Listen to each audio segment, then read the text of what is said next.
I know all of you are pretty familiar with why we would care about that, but just to give you perspective from the industry perspective, every year about 14% of the US ewe flock is culled. Okay, that's about 400,000 ewes that are culled from US flocks every single year. And of those ewes that are culled, about half of them, 44%, are culled prior to reaching the end of their normal productive life. So if that's 6 years old on your operation, 8-year-old, whatever, about half of ewes are culled before they would just be culled for age. Okay? And when we look at the most common reasons for culling ewes, these are, again, no surprise to you as sheep producers. About 8% of ewes culled are culled because they're open, another 8% because of teeth problems, 7% for hard bag, which can be a symptom of OPP infection, and another 7% for mastitis. So about 14% of the ewes that are culled are because of udder health-related issues. We're going to focus on mastitis. Brad talked a lot about OPP in general and how we can use genetic tests. There's veterinarians in the room that have a lot of experience with OPP, but we're going to focus more on mastitis side of things here. Most of you are familiar with clinical mastitis. Okay, this is our ewes with swollen udders. You go and handle those udders. It might appear very warm. If you have lumps in it, you milk them out. They have abnormal secretions. That ewe can become depressed, go off feed, result in weight loss, and does have a good chance of dying. Clinical mastitis is relatively easy to diagnose visually, but we also have subclinical mastitis where the ewe has a normal udder, normal milk. She appears completely healthy despite harboring pathogens in her mammary tissue. So we can't actually diagnose these ewes. The way that we can diagnose subclinical mastitis, though, is by collecting a milk sample and screening it either for bacteria or inferring subclinical mastitis by somatic cell count. If you're familiar with the dairy cattle industry, this is the basis behind their intramammary health indicators. We can do this on our flocks rather cheaply using the California mastitis test. You can purchase this on Amazon. It's very simple to use once you are familiar with the grading system. It's inexpensive, about 3 cents a sample, and it correlates fairly well with what a milk testing lab would give you in terms of electronic somatic cell count. In general, you just mix the milk with provide a CMT solution, and then if that milk sample has higher degree of somatic cell count, somatic cells or white blood cells, the more viscous that solution becomes. So we score this as how viscous the solution is. Very little thickening would get a low score. We're fairly certain this ewe does not have subclinical mastitis, whereas very thick milk produced from this CMT, in the absence of any other clinical symptoms, we're very confident that the ewe has subclinical mastitis, and like any subjective scoring system, we've got some gray area where we're not quite sure. Just to demonstrate why we believe this to be very important, an initial experiment we did at US Mark, looking at 5-year-old ewes. These were Katahdins, Polypays, and our composite 4. We scored them for somatic cell or for California mastitis test score about 5 days after lambing. So we've broken this into low, medium, and high.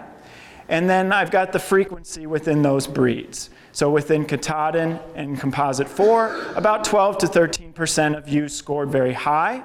In Polypay, over 30% of our ewes. But within each breed, we see that as we increase CMT score, we reduce total weight of lamb weaned pretty substantially, right?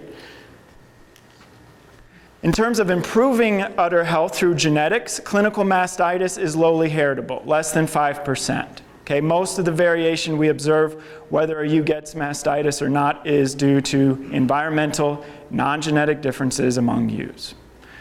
There's some silver lining with lowly heritable traits, though.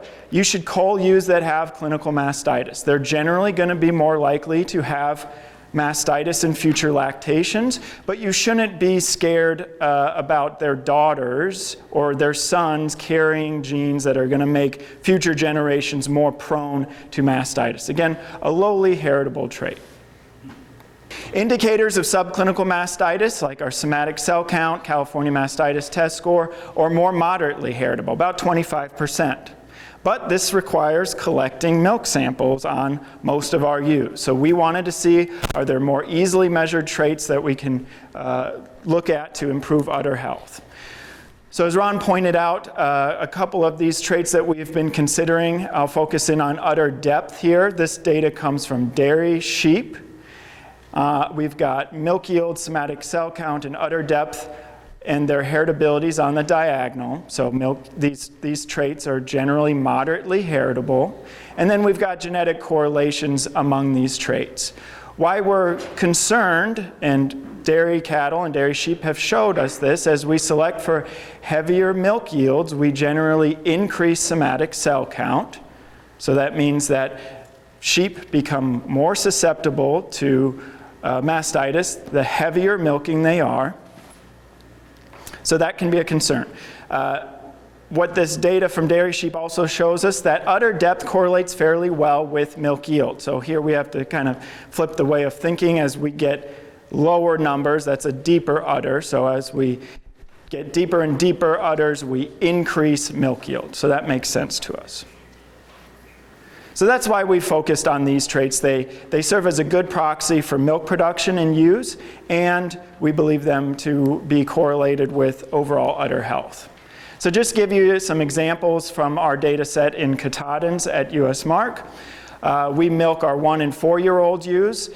The frequency of high CMT score, again, most likely to have California mastitis test score. About 25% of our 4-year-old ewes had high CMT scores. Only less than 5% of our 1-year-old ewes. We'd expect these. These are first parity ewes, 5 days into lactation. Most of them aren't going to have mastitis. When we look at the relationship between California mastitis test score and total weight of lamb weaned, again, we see this decrease in total weight of lamb weaned with increasing CMT score, where these high ewes weaned almost 28 pounds less total weight of lamb than these low ewes, and there's 25% of our population that makes them up. We don't tend to see a lot of differences in terms of these high ewes being, ones that give us triplets and things like that. We did see that within the 1-year-old ewes, those that have high California mastitis test score tend to be thinner. Okay, that kind of makes sense. A thinner ewe might be battling some other issues and more susceptible to mastitis, but we saw the opposite in 4-year-old ewes. Fatter ewes having higher California mastitis test score. And so I wanted to look at this a little bit more, wondering, are ewes that are fat more susceptible to mastitis, or is there something else going on? So I went back and looked at the performance of those 4-year-old ewes as 3-year-old ewes. So this is how they had their California mastitis test score as 4-year-olds, but this is their performance in the previous parity. They had very similar number of lambs born, but what we did see was those ewes with high California mastitis test score as 4-year-olds, as 3-year-olds lost significantly more lambs. Okay, so which makes sense. If a ewe's producing milk for twins and she's only raising a single, she might have an overabundance of milk supply, which then can result in more susceptibility to udder diseases. So we want to focus on accurately identifying those ewes that are genetically capable of rearing their entire litter. Okay, that might go a long way in terms of improving udder health, not just high prolificacy, but high number of lambs weaned. But this really highlights some of the challenges of selecting for udder health traits. Like Ron pointed out, we're shooting for an intermediate optimum. But we also have these carryover effects year to year that might impact the use. So going forward, this is kind of how we've organized these experiments to look at udder health-related traits through successive parities to identify those ewes that might overall have better longevity. So that's what I've got. I don't know if we want to do questions now or wait until Jones. If we may, let's hold off. And Okay. Right. So not everybody here is going to be concerned about parasites, but every breed represented here in every state in the U.S. has issues with parasites. So gastrointestinal nematode parasites can lead to anemia, weight loss, diarrhea, and death. Some of that depends on the species of parasite. And problem is dewormer resistance is highly prevalent. Even multiple classes of dewormers, the worms have become resistant to them. So the days of being able to deworm the whole flock are well in the past because most dewormers don't work. So we need to have some other strategies. And in my opinion, and you know, scientists are quite opinionated, genetics is the best strategy for dealing with parasites because it's genetic resistance in the animals is a moderately heritable trait. So it's something we the aims of the sheep gems is to improve climatic resilience and robustness through breeding selection, and that includes parasite resistance as well. So genetic resistance is already included in NSIP, measured by fecal egg counts or fecal egg count EBV at weaning and post-weaning. And resilience, what's not being measured in NSIP, but perhaps could be. And we can measure that by FOMACHA scores, body weights, maybe even body condition scores. And so having resistance or resilience can improve the fitness of a population. Just briefly go over this life cycle. The animal grazes grass, picks up the infective stage larva. Doesn't really matter if it's homuncus, Trichostrongylus, Telodrossagia, any of the gastrointestinal nematodes have a similar life cycle. These larvae grow to adult either in the stomach or abomasum or the intestine, depending on the species. And then the eggs are produced by the adult and wind up in the feces on pasture. So here's the pasture phase of the worm. And under the right climatic conditions, these eggs hatch and continue the life cycle. In homuncus, this takes only about a 5-week period. And each worm species is going to have different preferences. Homuncus contortus or barber pole worm prefers warm, humid climates, including southeastern U.S., Midwest, northeastern, but even in the western U.S. on irrigated pastures. So it can be an issue no matter where we're at. And the reason why genetic selection works in parasites is because fecal egg counts in animals is not evenly dispersed. So there's an overdispersion that occurs so that in general, in an unselected population, you have about 33% of the animals putting out most of the fecal egg counts on pasture. So in this unselected population, you start with animals with as high as 16,000 eggs per gram. That's pretty high. And if you genetically select for only these animals, in your next generation, now you have this, and you've got a much lower flock fecal egg count, and then you select against these as well, and so on. You can make pretty good selection over a relatively short number of generations and have pretty good parasite resistance. And I'm not going to go into the eco clusters on this, but I just wanted to use this to show that all of the dots here were from flocks in GEMS who submitted fecal samples to me to look at pooled fecal egg counts, and then if the egg count was high enough, we could culture and determine what their predominant parasite was.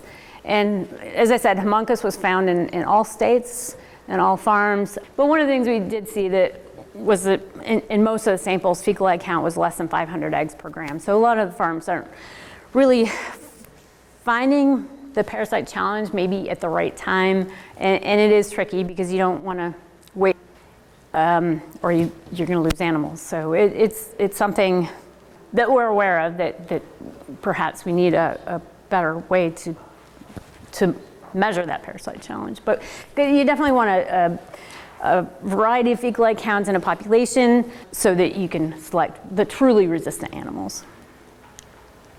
So going forward, some of the things that we can do is to combine genetics, environment, and management to understand effects on fecal egg count, EBVs, to improve identification of parasite-resistant sheep. So in the different environments, the parasite infection may be expressed a little bit differently, like when it's really cold, in a cold year at weaning time, there's not going to be that much of a challenge, especially with Homunculus contortus. So that's something that is a challenge to overcome. And some of you who were here at the meeting last year heard Bob Forbes talk about a maternal hair selection index that included fecal egg counts, fecal egg count EBV, along with weaning weight, maternal weaning weight, number of lambs born and weaned, to increase the total weight of lambs weaned per ewe. And in his simulation study, it suggested that progress can be made for this total weaning weight without sacrificing progress there. And it would be good if we could include FOMACHA or understand how we can select for resilience in a flock. In summary, dewormer resistance leaves many farms in danger of poor outcomes from parasite infection. And genetic selection for gastrointestinal nematode parasite resistance and co-selection for other traits, other economically important traits, is a sustainable tool to manage worms and increase fitness of a flock. Other tools, and I've got the website address in there in the proceedings, but other tools include use of copper oxide water particles, improved pastures, good nutrition, specifically high protein, and biowormer or nematode trapping fungus. And there's a lot of work done by the American Consortium for Small Ruminant Parasite Control, and the website's in there if you want more information on that. So we will entertain questions. Thanking both Tom and Joan for the presentation. And we have a few minutes for questions. Sampling the ewes, is there, I'm going to ask the same question twice, is there an optimal time to collect that milk, or is there a window of acceptable time to collect the milk, and outside of that time it's not a great time to do the test? Or if someone was going to implement it, when should they do that?